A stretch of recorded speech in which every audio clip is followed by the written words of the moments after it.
चंचल मोहल्ला किस्त नंबर 8। गजाला बेगम को घर से निकालने के बाद हुस्न साहब शाइस्ता बेगम के हमराह जारून के कमरे में आए, जहां जारून बेड पे लेटा सो रहा था या सोने का ड्रामा कर रहा था, ये अंदाजा करना मुश्किल था। हारून इसके पास बैठा इसके सर पे ठंडे पानी की पट्टियां रख रहा था। हुस्न साहब जैसे ही कमरे में दाखिल हुए तो हारून इन्हें देख के फौरन उनके तरफ भागा। बाबा देखी ना, जारून को क्या हो गया? सुबह तक बिल्कुल ठीक था, दादी के मारने की वजह से। देखिए इसे बुखार हो गया, बहुत मुश्किल से बुखार उतरा है इसका, तब जाकर सोया ये। हारून बाप के गले लगे उसे बताई जा रहा था। लहजे में इतनी परेशानी थी कि कोई भी यकीन कर ले। शाइस्ता बेगम तो हैरान ही हो गई थी, जबकि हुस्न साहब जारून के पास आए और इसके माथे पे हाथ रख के देखा तो बुखार वाकई उतर चुका था। तो इन्होंने एक सुकून का सांस लिया और फिर इसके माथे पे प्यार किया और इसका हाथ पकड़ के वहीं बेड पे इसके साथ बैठ गए। बाबा जारून ठीक तो हो जाएगा ना? हारून ने उदास होने की भरपूर एक्टिंग की। हाँ मेरी जान, 3 एक्सक्लेमेशन मार्क। आपका भाई बहुत जल्द ठीक हो जाएगा, हुस्न साहब ने उसे अपनी गोद में बैठा कर कहा। बाबा ये ठीक हो जाए ना, फिर हम कहीं घूमने चलेंगे। हारून खुशी खुशी बोला तो उससे पहले कि हुस्न साहब कुछ कहकर इनकार करते, शाइस्ता बेगम बोली, हाँ हाँ क्यों नहीं, 3 एक्सक्लेमेशन मार्क, जाएंगे ना? अभी आप ये सब बातें छोड़ो, जाकर सो जाओ आप भी थोड़ी देर, सुबह से टेंशन में है मेरा बच्चा। शाइस्ता बेगम उसे कहते हुए हुस्न साहब की गोद से उठाया और उसे जारून के साथ बेड पे लेटा दिया और हुस्न साहब को इशारा करके बाहर चलने को कहा, तो वो भी लाइट ऑफ करते बाहर आ गए। जारून जारून उठ। उन दोनों के बाहर निकलते ही हारून ने जारून को आवाज दी। हाँ क्या हुआ? चले गए दोनों? जारून उठते हुए बोला, यार मुझे डर लग रहा है कहीं अम्मी बाबा को हमारा रिजल्ट ना बता दें, 2 एक्सक्लेमेशन मार्क। हारून उदास होकर बोला तो जारून ने उसकी इस बात पे अपना सर पीटा। यार क्या हो गया है तुझे? कुछ नहीं होता, और जहाँ तक अम्मी की बात है तो फिक्र ना कर, अम्मी नहीं बताएंगी बाबा को, और दादी भी नहीं कह सकती अब कुछ भी बाबा को 2 पीरियड, क्योंकि वो तो यहाँ है ही नहीं। जारून खुशी से उसे कहता हुआ बाथरूम की तरफ बढ़ गया, जबकि हारून भी बेफिक्र होकर मोबाइल के साथ लग गया। शाइस्ता बेगम ने उन दोनों से कमरे में आकर पूछा था कि गजाला बेगम ने जारून को क्यों मारा। तब पता चला कि ये दोनों फेल हो चुके हैं, तो शाइस्ता बेगम ने इस बात पे कोई ध्यान ना दिया, बस इतना कहा कि अच्छा जारून अब चुप कर के जाकर लेट जाओ बेड पे, और ये बात किसी को ना बताना। बाद में जिस मजमून में फेल हुए हो दोनों, इसे पास कर देना। लेकिन अम्मी हम तो एक भी मजमून में पास नहीं हुए। हारून सर झुकाए बोला, बेड़ा तर जाए तुम दोनों नालायकों का, एक में भी पास नहीं हो सकते थे। खैर अभी तो लेटो ना, देखते हैं फिर क्या करना है। और फिर हुस्न साहब का फोन आ गया और उसे जारून के झूठे बुखार की खबर दी गई। हिरा कमरे में बैठी हुई थी कि अमन इसके कमरे में दाखिल हुई। हिरा 3 एक्सक्लेमेशन मार्क, दादी आज से तुम्हारे कमरे में सोएंगी। क्या? मेरे साथ? मेरे कमरे में? कभी भी नहीं। मैं इन्हें इस घर में मुश्किल से बर्दाश्त कर रही हूँ, बहुत है, अब अपने कमरे में भी सलाऊं इन्हें अपने साथ?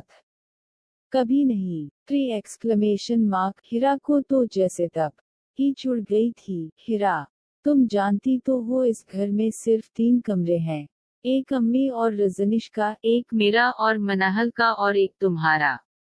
तो अब तुम्हें ही दादी को अपने साथ सोलाना होगा, और जगह नहीं है तो लाई क्यों थी इन्हें? मत लाती ना जब पता है कि नहीं है जगह घर में।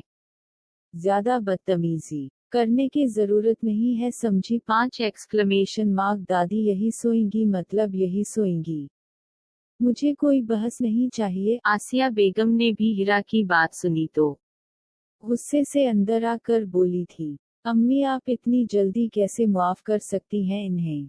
क्या किया नहीं किया इन्होंने आपके साथ? निकाली ना इन्हें इस घर से? हिरा ने याद दिलाना चाहा। हिरा, जो हो गया सो हो गया। अब वो हमारे घर में है। मैं इन्हें इस घर से निकाल कर क्या इन्हीं की तरह बन जाऊं? क्या फर्क रह जाएगा उनमें और हम में? 5 एक्सक्लेमेशन मार्क में ये नहीं कर सकती। मैंने अपना मामला अल्लाह पे छोड़ दिया है और इन्हें मुआफ भी कर दिया है। वो बड़ी हैं। हमारी उनके साथ बदतमीजी करना हम छोटों को जेब नहीं देता मेरी जान। 4 एक्सक्लेमेशन मार्क। आसिया बेगम हिरा को समझा रही थी, लेकिन सारी आवाजें गजाला बेगम ने भी सुनी थी और एक आंसू उनकी आंख से बह निकला था।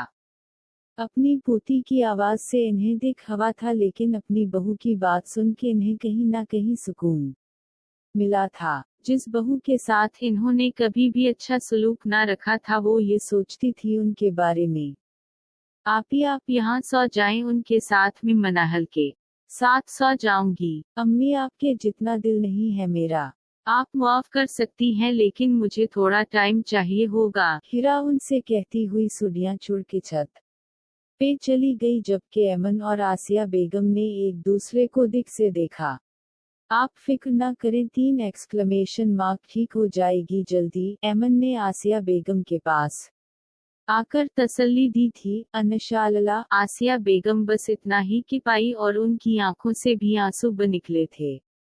हिरा को छत पे आए अभी 10 मिनट ही हुए थे कि इसकी नजर सामने लाइबा पे पड़ी, जो कि अपने घर की छत फलांगते हुए नीलम के घर गई और उसे ऊपर से ही आवाज लगाकर अब हिरा की छत पे आ गई थी। ओए तो इधर, 3 एक्सक्लेमेशन मार्क। हिरा ने हैरान होकर पूछा। हाँ, भूल गई। नीलम का मसला हल करना है यार। 4 एक्सक्लेमेशन मार्क। सब ने अभी इकट्ठा होना है। 3 एक्सक्लेमेशन मार्क। और वो 2 एक्सक्लेमेशन मार्क। हाँ सच, मैं भूल गई थी। क्या बात है हिरा, तुम कुछ परेशान हो? लाइबा ने इस का उदास चेहरा देखते हुए बोली। नहीं, बस वो। हिरा अभी कुछ कहती कि नीचे से अरकम की आवाज आई। हम आ गए। अरकम ने चहकते हुए लाइबा और हिरा को आवाज दी, जो कि छत पे खड़ी थी और अरकम नीचे गली में था। तो इसमें इतना चहकने की क्या जरूरत है? कौन सा तीर मारा है आकर? लाइबा की ये कहने की देर थी, सबकी हंसी छोटी। अच्छा चलो अब नीचे आओ दोनों। नीलम, जो कि अरकम की आवाज पे घर से बाहर निकली थी, ऊपर देख के लाइबा और हिरा को नीचे आने का कहा, तो वो दोनों भी सर इस बात में हलाती होती हुई नीचे आ गई थी, जबकि बाकियों ने चारपाई और कुर्सियां गली में लगाई और सब गोल दायरा बनाकर बैठ गए। हाँ जी, अब बोलो, क्या जरूरी बात है? गाजियान ने लाइबा की तरफ देखकर कहा। तो लाइबा ने फिर बात शुरू की। यार वो ना असल में नून गुन्ना 10 पीरियड 6 एक्सक्लेमेशन मार्क। लाइबा ने इतना कि कर नीलम की तरफ देखा, जो कि सर झुकाए बैठी थी। क्या असल में? मेरी बात सुनो, ज्यादा सस्पेंस क्रिएट करने की जरूरत नहीं है। अच्छा, जो बात है सीधा सीधा कहो अभी। उसामा तो शुरू ही हो गया था, इन्हें लगा था कोई मामूली सी बात होगी। ओहो हेलो, वो 3 एक्सक्लेमेशन मार्क। कब से तुम ही बोले जा रहे, चुप करोगे तो कोई कुछ कहेगा ना। 4 पीरियड। नीलम छोड़ के बोली और उसामा ने भी आगे से उसे मुंह चढ़ाया। अच्छा चलो बताओ अब जल्दी। गाजियान इन्हें असल मदे की तरफ लाया। यार बात ये है कि बाबा ने मुझे यूनी एडमिशन के लिए साफ इनकार कर दिया है। 4 एक्सक्लेमेशन मार्क। नीलम उदास होकर बोली। हमें इसलिए बुलाया है? अरकम ने गुस्से से कहा। ओह नहीं, पूरी बात तो सुनो। 3 एक्सक्लेमेशन मार्क। अब हिरा ने कहा तो सब नीलम की तरफ मुतवज्जह हुए। बाबा ने कहा कि अब मैं नहीं पढ़ूंगी, बल्कि अब मेरी शादी कर दी जाएगी। 4 एक्सक्लेमेशन मार्क। नीलम की इस बात से किसी के दिल में एक दर्द भरी टीस उठी। और ये कि कल लड़का आ रहा है मुझे देखने, वो भी पठान नून। नीलम उदास हो गई। तो तुम्हें शादी से नहीं बल्कि लड़का पठान है, इससे मसला है? गाजियान ने अपना तका लगाया। Of 6 exclamation mark. मुझे शादी से ही इनकार है, क्योंकि मुझे पढ़ना है अभी। ओहो, तो फिर अब हम क्या करें? अरकम ने कहा। तो इन तीनों ने अपना सर पीटा। कुछ ना करो, घर जाओ। तुम लोगों से मैं मदद मांग रही हूँ, और तुम लोग हो के, नीलम गुस्से से कहती हुई फौरन उठी। अरे अरे 3 एक्सक्लेमेशन मार्क, कहाँ जा रही हो, बैठो तो सही। हल निकालते हैं कोई, नीलम को उठता देख उसामा फौरन बोला। और फिर नीलम बैठ गई और सब मसला का हल सोचने लगे। वैसे इन साहब का नाम क्या है? अरकम ने कुछ सोचते हुए बोला। कौमा अलामत वावेन। क्यों, तुमने क्या करना है नाम का? लाइबा चुड़ के बोली। अरे यार फिर भी पता तो चले ना, उसने सफाई दी और फिर नीलम की तरफ देखा। गुलाब खान 4 एक्सक्लेमेशन मार्क। नीलम के कहने की देर थी कि वो सारे हंस पड़े और नीलम भी हंसना शुरू हो गई। फर्ज करो अगर नीलम की शादी हो जाए इससे तो नीलम गुलाब खान हो जाएगी, वाजियान ने शरारत से कहा तो सब हंस दिए जबकि नीलम ने खून खवार नजरों से उसे देखा। वाजियान 7 एक्सक्लेमेशन मार्क। नीलम गुस्से से बोली। अच्छा यार बस करो और इस मसले का हल सोचो, उसामा ने कहा और फिर सब संजीदा हो गए। एक काम करते हैं 4 एक्सक्लेमेशन मार्क, अरकम ने जोश से कहा तो सब उसकी तरफ मुतवज्जह हुए। ऐसा करते हैं कि उन लोगों को घर का एड्रेस नहीं पता होगा तो वो किसी ना किसी से तो पूछेंगे ना। हम सब उसी टाइम घर के बाहर होंगे और गलत एड्रेस बता देंगे इन्हें।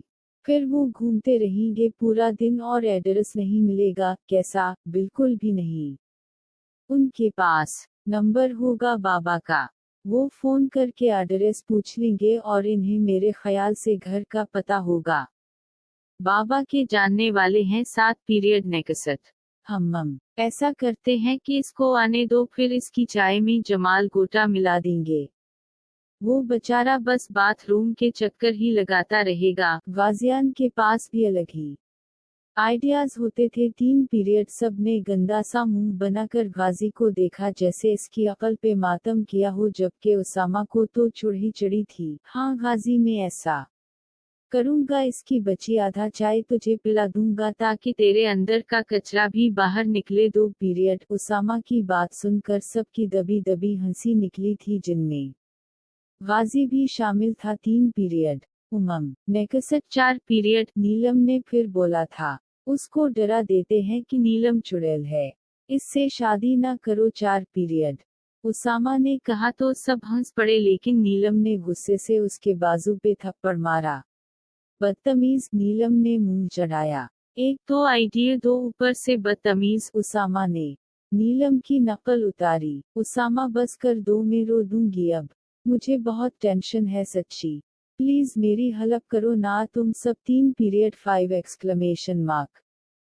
नीलम कहते हुए सच में रो दी थी। अच्छा मजाक कर रहा था यार, रो तो मत, करते हैं कुछ, उसे आने तो दो पहले।